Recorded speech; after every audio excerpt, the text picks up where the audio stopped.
있을까 그런 생각을 갖게 되었어요. 오늘 디모데후서 4장에 보면은 겨울이 가까이 옴을 통해서 이제 바울이 좀 옷을 가져오라는 말씀도 있고 또 디모데를 또 이제 디모데에게 또 훈계 말씀을 전하면서 마가도 데려라 이런 모습들이 눈에 뜨게 되었습니다. 어쨌든 사도 바울은 참수형을 앞두고 자신의 일생을 운동선수로 비유해서 말씀하는 것을 보게 되는데, 첫째 바울이 뭐라고 했냐면은 선한 싸움을 싸웠다라고 말씀을 하고 있어요. 사도 바울이 참수형을 이미 알고 있었어요. 그러면서 사랑하는 디모데에게 선한 싸움을 싸웠다. 그러면서 선한 싸움을 싸우기를 원하고 있습니다. 디모데 전후서는 원래 목회 서신이라고 우리가 얘기를 합니다. 그러니까 사도 바울은 목회자인 디모데에게 이 글을 쓰면서 참 나는 선한 싸움을 싸웠다.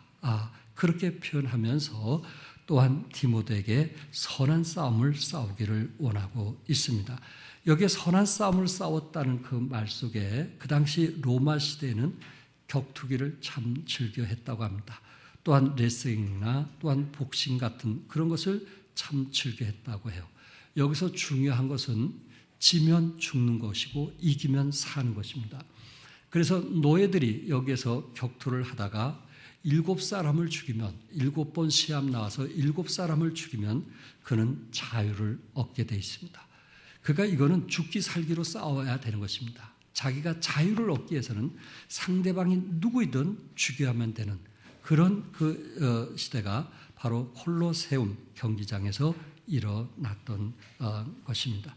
그래서 사도 바울은 이런 것을 생각하면서 영적인 싸움으로 비유하면서 선한 싸움을 싸울 것을 말씀을 했고, 그리고 이 선한 싸움을 싸웠다고 했을 때 사도 바울은 앞으로 내가 선한 싸움을 싸울 것이라고 한 것이 아니고 현재형으로 사용되어졌기 때문에 나는 지금까지 선한 싸움을 싸웠다 하는 것을 아주 강조하고 있습니다.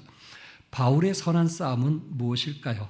고린도전서 9장 24절과 25절에 보면 운동장에서 다름질하는 자들이 다 달릴지라도 오직 상을 받는 사람은 한 사람인 줄을 너희가 알지 못하느냐.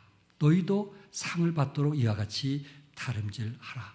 이기는 자는 반드시 여기에서 다름질을 해야 되고, 그리고 그 다름질을 하는 자는 상을 받을 것을 사도 바울은 생각을 하면서 자신은 무슨 싸움을 싸웠다고요?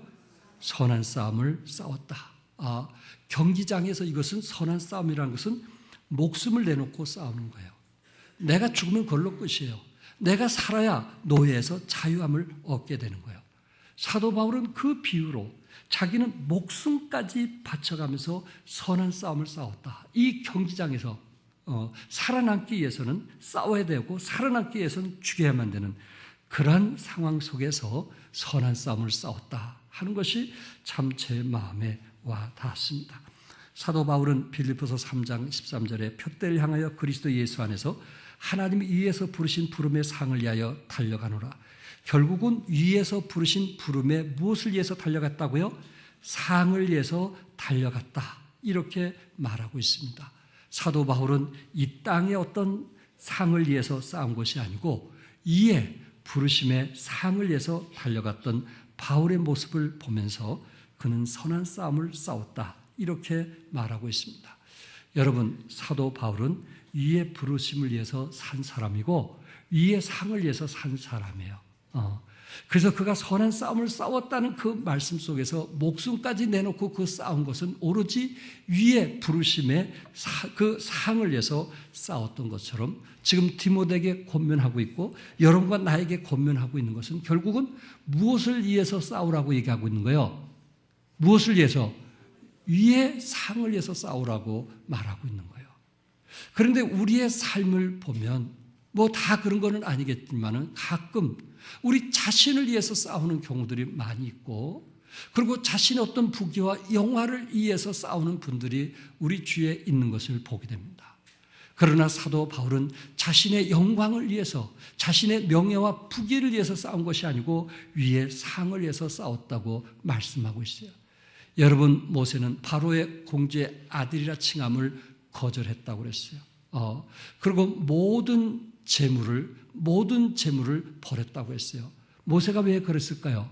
그것은 위에 부르신 상을 위해서, 위에 부르신 상을 받기 위해서 그는 이 세상의 모든 것을 포기했다고 말하고 있습니다. 여러분, 나는 어떠합니까? 정말 우리는 주님을 위해서 우리가 무엇을 포기했습니까? 그리고 주님을 하늘의 상급을 위해서 우리는 무엇을 내려놓았습니까? 우리는 무엇을 갖는 것 때문에 위의 상급을 이제 소중하게 생각하지 않는 경우들이 있을 수 있는데, 그러나 사도 바울은 위의 상급을 위해서 이 땅에 있는 것을 내려놓을 줄 알았다는 것입니다. 예수님도 역시 영적인 싸움을 위해서 이 땅에 오셨고, 그리고 가나안 혼인 잔치부터 시작해서, 그리고 우리 주님께서 십자가에 지시면서 다 이뤘다는 메시지를 전하기까지 사탄과 얼마나 치열하게 싸움을 했는가. 그리고 여러분과 나의 유익을 위해서 싸웠던 예수님을 우리가 같이 생각하면서 우리도 사도 바울처럼 무슨 싸움을 하자고요? 선한 싸움을 하는 여러분과 내가 될 수 있기를 바랍니다. 또한 사도 바울은 달려갈 길을 마쳤다라고 말하고 있어요. 무엇을 마쳐요? 여기서 달려갈 길이라는 것은 드로몬이라는 단어인데, 그 말은 마라톤 경기에서 달려야 할 경주 코스를 말하고 있습니다.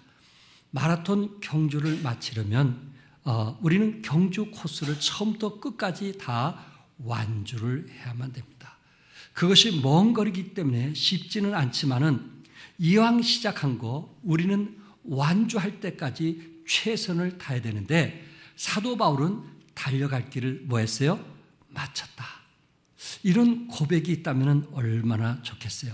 사도 바울은 선한 싸움을 싸울 뿐만 아니라 나는 달려갈 길을 마쳤다. 지금 자기가 참수형을 이제 앞두고 며칠 앞두고 이제 디모데에게 고백하기를 달려갈 길을 마쳤다, 이렇게 말하고 있어요.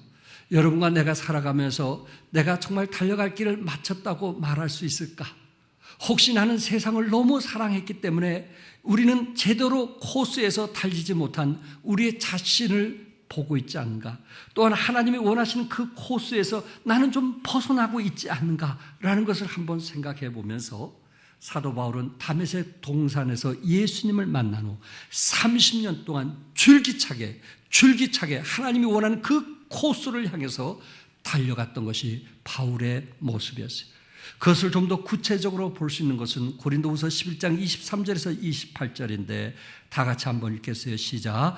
그들이 그리스도의 일꾼이냐 정신없는 말을 하거니와 나는 더욱 그러하도다. 내가 수고를 넘치도록 하고 옥에 갇히기도 더 많이 하고 매도 수없이 맞고 여러 번 죽을 뻔하였으니 유대인들에게 40에서 하나 감한매를 5번 맞았으며 3번 태장으로 맞고 1번 돌로 맞고 3번 파선하고 일주야를 깊은 바다에서 지냈으며 여러 번 여행하면서 강의 이용과 강도의 이용과 동족의 이용과 이방인의 이용과 신의 이용과 광야의 이용과 바다의 이용과 거짓 형제 중에 이용을 당하고 또 수고하며 애쓰고 여러 번 자지 못하고 줄이며 목마르고 여러 번 굶고 춥고 헐벗었노라. 이 외의 일은 고사하고 아직도 날마다 내 속에 눌리는 일이 있으니 곧 모든 교회를 위하여 염려하는 것이라. 사도 바울은 정말 그는 끝까지 달렸다는 것을 이 고린도 후서의 말씀을 통해서 우리는 알 수 있습니다.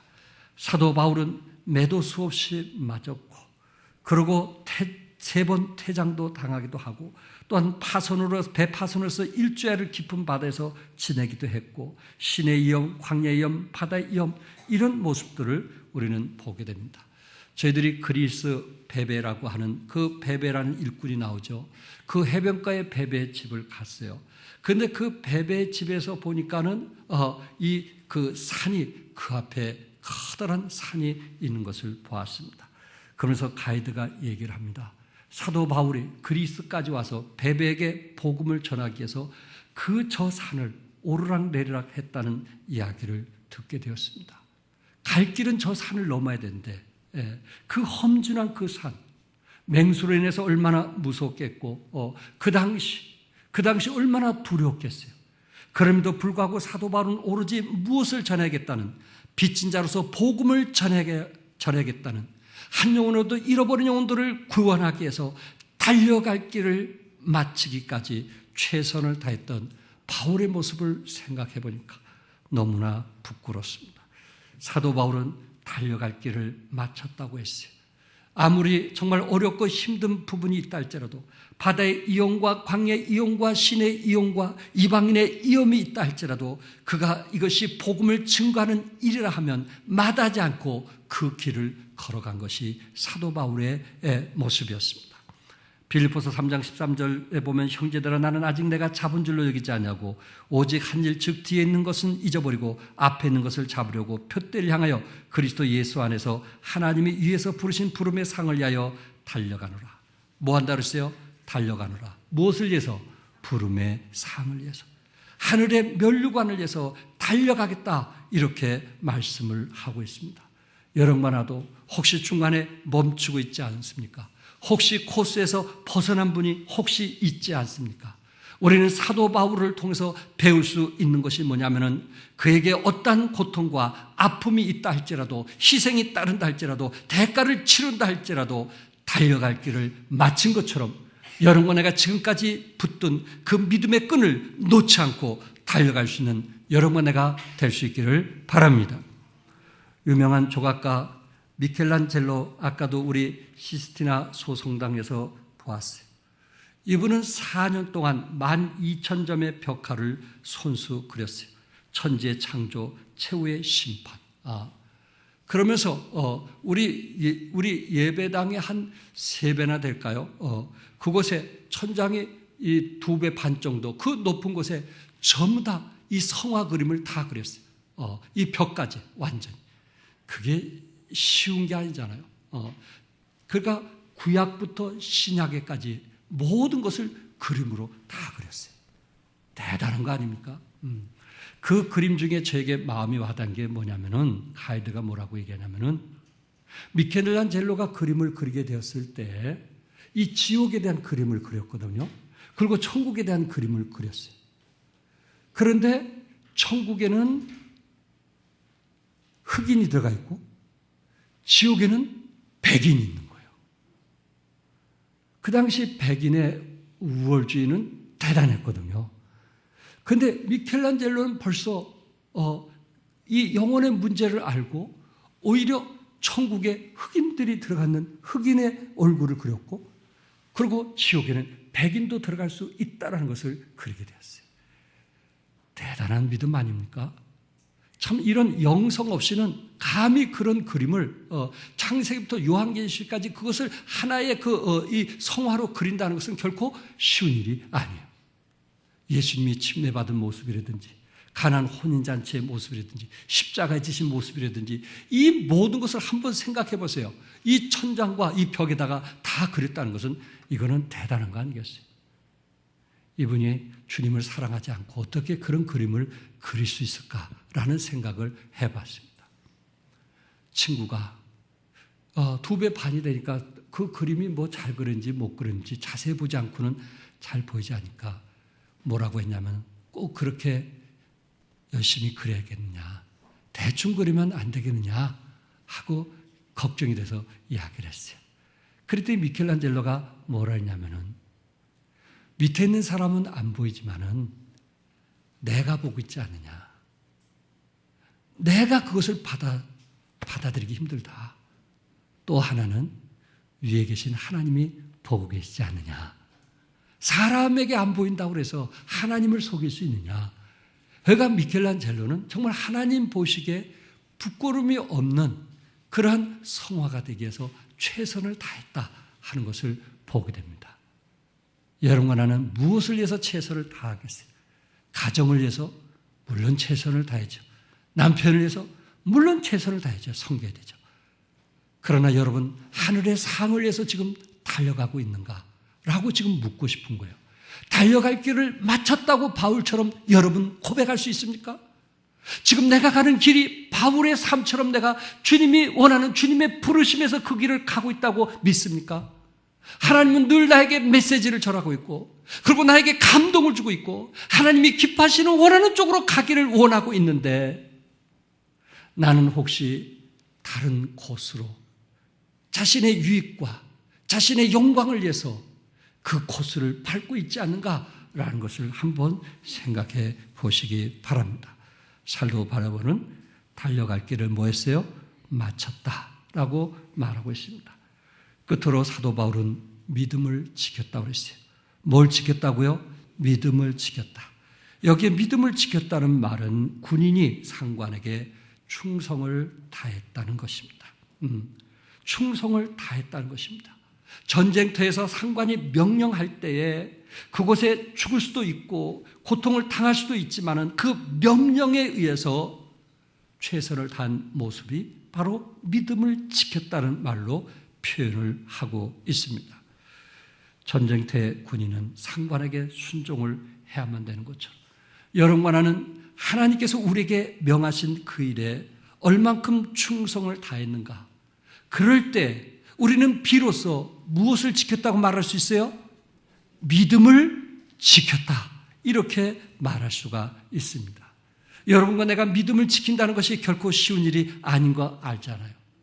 때로 그것이 어떤 영적으로 성숙한 리더자의 명령임에도 불구하고 우리는 그것을 반항하고 있잖아요. 우리는 그것을 내가 알면서도, 그렇게 산다는 것을 알면서도 거부하고 있잖아요. 내가 어떻게 사는 것이 하나님이 기쁘게 하는 것을 알면서도 성령께서 그렇게 역사하심에도 불구하고 우리는 그런 삶을 자꾸만 거부하고 있잖아요. 밀치고 있잖아요. 그런 사람은 바울처럼 내가 믿음을 지켰다, 이렇게 고백할 수 있겠느냐 하는 것입니다. 여러분, 내가 때로 믿음으로 살 때에 우리는 그 장애하는 경우들이 없지 않아 있을 것입니다. 그런데 사도 바울을 통해서 배울 수 있는 것이 뭔지 아십니까? 우리 디모데후서 4장 16절 같이 읽겠어요. 시작. 내가 처음 변명할 때에 나와 함께한 자가 하나도 없고 다 나를 버렸으나 그들에게 허물을 돌리지 않기를 원하노라. 뭘 돌리지 않기를 원하노라? 허물을 돌리지 않기를 원하노라.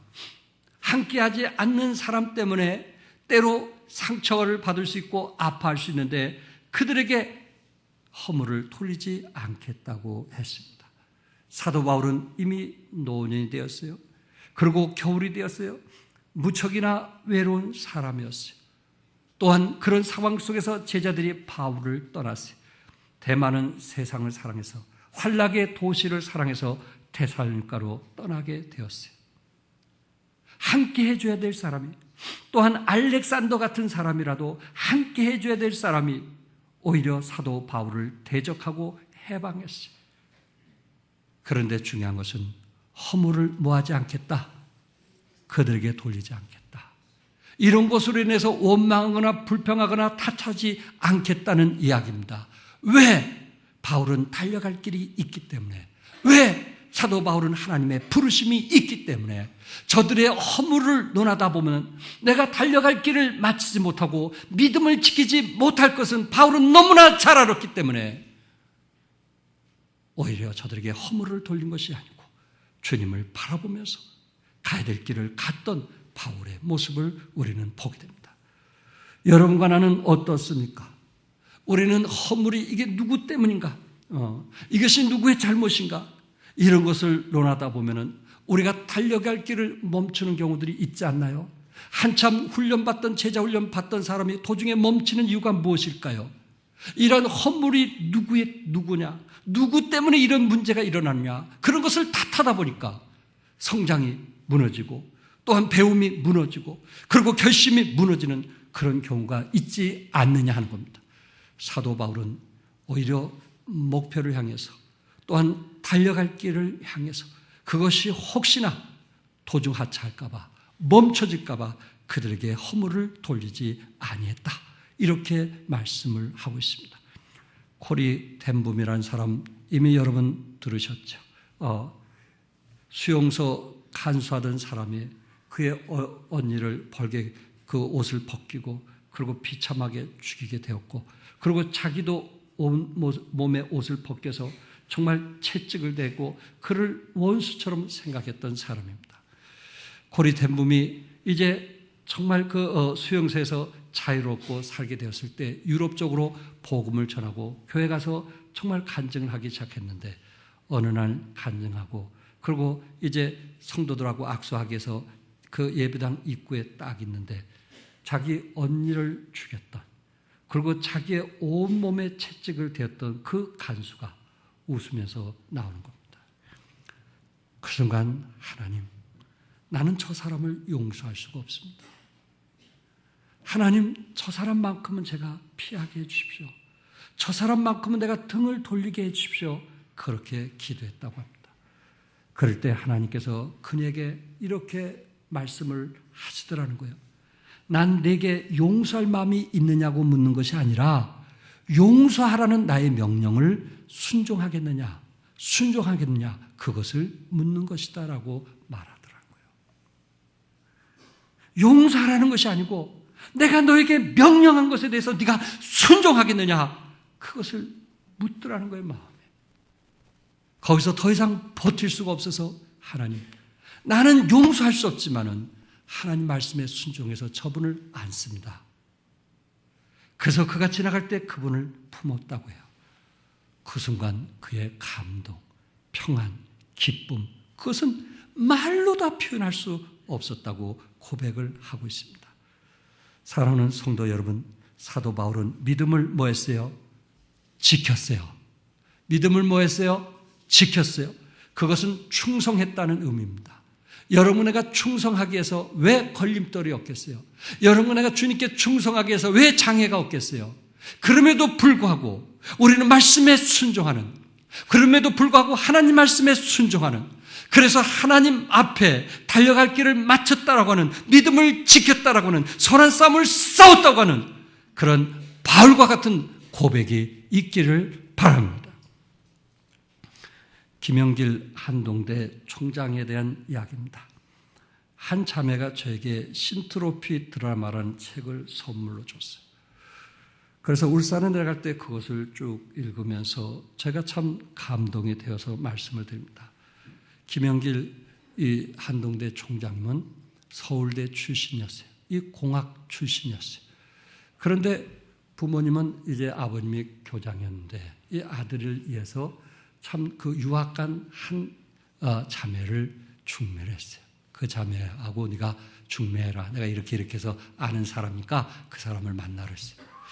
그래서 김영길 이제 학생이 편지를 썼어요. 우리 부모에 의해서 당신을 만나기 원하는데 나는 이렇게 이런 조건을 가졌다고 쭉 얘기했어요. 그랬더니 그 자매가 편지 오길 뭐라 하냐면 나는 다른 건 다 좋아도 이 한 가지가 돼야 된다. 그건 뭐냐면 어디를 다녀야 돼요? 교회를 다녀야 된다. 나는 예수 믿지 않으면 당신하고 결혼할 수 없다. 참 대단한 자매죠. 그러니까 김영길 박사가 결혼을 하고 싶어가지고 또 유학까지 한다니까 그러면 내가 당신하고 결혼해서 유학을 같이 하면 교회는 나가겠다고 이렇게 이야기를 했어요. 그래서 그 약속대로 결혼을 했고 그리고 교회를 나가는데 이게 웬 말입니까? 혼인잔치인데 그 물이 포도주로 변했다는 거. 이건 자기의 과학적으로는 상식으로는 이해가 안 돼요. 여보 내가 당신 때문에 교회는 나가는데 물이 포도주로 변했대. 이게 믿어져? 당신 믿어져? 그때 아내가 여보 따지지 말고 믿어요. 그게 믿음이에요. 왜 따지려고 그래 당신 머리로? 따지지 마세요. 그래서 아무 소리를 못했어요. 그 박사가 아무 소리도 못했어요. 또 어느 날 또 쫙 가서 설교를 듣는데 뭐라 하냐, 예수님이 동정녀 탄생을 했다는 거예요. 아니 부부가 짝꿍도 안 하고 어떻게 애가 태어날 수 있어? 그래도 목사님에게 말을 못하고 돌아와서 여보 당신 이런 예수를 믿어야 되겠어? 내가 꼭 이런 데 교회를 나가야겠어? 그때 또 아내가 여보 무조건 뭐예요? 믿어요. 당신이 알면 얼마나 알아요. 그냥 믿어요. 그렇게 얘기를 한 거예요. 가지고 이분이 졸업한 후에 그 휴스턴에 있는 그 나사라고 하는 곳에 여러분 아시죠? 그 아폴로 발사했던 그 기념한 곳인데 제가 조가는 목사하고 있을 때 그 휴스턴에 가봐서 하는데 굉장히 넓고 큽니다. 그곳에 취직을 했어요. 그래서 그곳에 일을 하면서 이 공학 박사들이 미국에서 가장 취직하기를 원하는 장소가 어디냐면은 뉴욕 잉코 중앙 연구소라고 합니다. 이곳은 세계 최대 니켈 생산 회사인데, 다시 말해서 우주선에 사용하는 제트 엔진용 특수 개발 니켈 합금을 만드는 곳이에요. 이곳에 다들 선호하는 거예요. 가고 싶어 하는 거예요. 근데 그곳에 한 분이 찾아와가지고, 나사에 찾아와가지고, 이분이 그래도 예수 믿는다고 하니까, 여보게, 내가 교회 그룹으로 공부를 하는데, 그 그룹에게 다음 주에 삼위일체에 대해서 가르쳐야 되는데, 이 삼위일체 세 가지가 한 분이라는 것을 어떻게 가르쳤으면 좋겠는가? 라고 물은 거예요. 근데 김영일 박사가 딱 생각이 나가지고 얘기해 줬어요. 그건 수증기, 물, 얼음입니다. 물이 수증기가 될 수 있고 이것이 얼음이 될 수 있는데 그게 다 물입니다. 그래서 삼위일체입니다. 하더니 이 박사가 너무 좋아가지고, 당신처럼 이렇게 신앙에 대해서 똑똑한 사람이 어딨냐고. 사실 그때 아직도 믿음이 어린 사람인데 당신처럼 똑똑한 사람이 어딨냐. 그래서 고마워가지고 그분이 가서 이분을 잊지를 못한 거예요. 그래서 1년 후에 이분을 그쪽으로 스카우트한 거예요. 그가 김영길 박사가 자기가 원하고 가고 싶은 데 가가지고 아내도 좋아해가지고 뉴욕에 가서 5년 동안 열심히 근무한 거예요. 이건 세계적으로 알아주는 직장이거든요. 봉급 뭐 그거는 뭐 계산할 것도 없고 얼마나 좋은 직장인지 몰라요. 근데 5년쯤 되었을 때 그 아내가 김영길 박사에게 얘기합니다. 여보, 우리만 예수 잘 믿어서 될까요? 우리만 예수 잘 믿어도 되겠어요? 우리 시아버지 시어머니 아직 예수 믿지 않잖아요.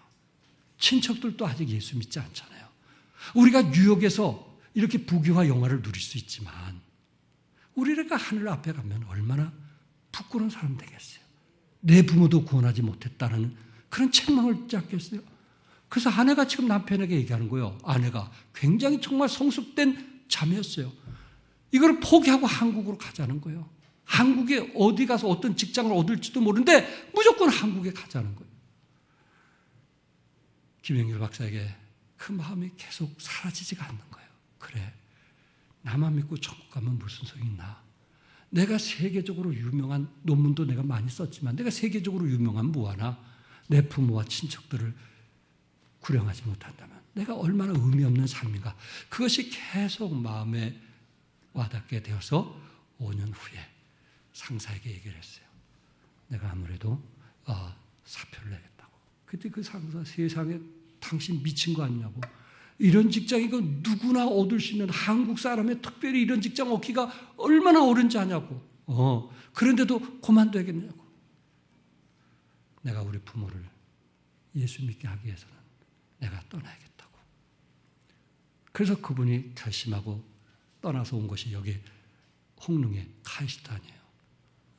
석학들 모이는 그들에게 그룹으로 모여가지고 공부 가르친 거 아니에요.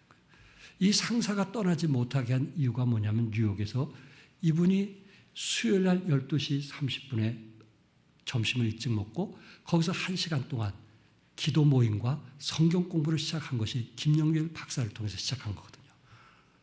이분들을 위해서라도 떠나서는 안 된다. 그렇게 상사가 간청했지만은 오히려 자기의 가족을 구원하기 위해서 한국에 오게 되었고, 그리고 카이스트에서 그 일을 하게 되었고, 그리고 어떤 분이 그러면은 당신 좀 이곳에 와서 일해보지 않겠느냐 해가지고 한동대, 이거는 그 교회에서 후원해가지고 이 학교가 세워진 거거든요. 적자가 뭐 몇십억, 몇백억 했을 때 그 온누리교회에서 그 몇백억을 투자해갖고 그 학교를 살린 데가 한동대예요. 그런데 가보니까 적자가 났어요. 그래서 미국 가서 이렇게 돈을 구하려고 쫓아다니는데 이게 소문이 잘못 나가지고 학교에 돈을 총장이 쓰고 다닌다 해가지고 감옥에 6개월 동안 들어간 거 아니에요. 그런데 또 감옥에 가서 이분이 또 예배를 드리고 그 감옥수를 또 변화시키는, 그분이 처음에는 누구 때문에 예수 믿었지만은, 아내 때문에 예수 믿었지만은 이분의 삶이 놀라운 변화를 일으켜서 가는 곳마다 말씀 공부하고 가는 곳마다 복음 전해서 이런 놀라운 간증을 우리에게 보여주고 있습니다. 나는 이 김영길 박사가 정말 어떻게 보면 선한 싸움을 싸우고 그리고 달려갈 길을 마치고 믿음을 지켰다. 그렇게 말할 수 있지 않겠는가? 왜? 미국의 그 봉급과 한국의 봉급은 이거는 계산도 안 되는 거예요. 그런데 또 한동대 총장으로 갔다라는 것은 적자가 나는데 무슨 봉급이 있겠어요? 그런 어려운 속에서도 그 한동대를 뭔가 세워보겠다고 교수들 모아서 기도하고 말씀 공부하면서 하나님이 기뻐하신 대학으로 만들자고 했던 김영길 박사의 그 모습이 한국 땅에 없어서는 안 될 이런 큰 사람이 아닌가. 누구를 통해서? 아내를 통해서 한 사람의 변화가 한국에 엄청난 영향을 미친 것을 믿으시기 바랍니다. 여러분, 내가 그리스도 안에서 정말 우리도 사도 바울처럼 무슨 싸움을 싸우고 선한 싸움을 싸우고 무엇을 마치고 달려갈 길을 마치고 무엇을 지키는 믿음을 지키는 여러분과 내가 되기를 주님의 이름으로 축복합니다. 기도하겠습니다. 여러분과 나는 어떠한 믿음을 가지고 있습니까? 저는 바울의 참수형 당한 모습을 보면서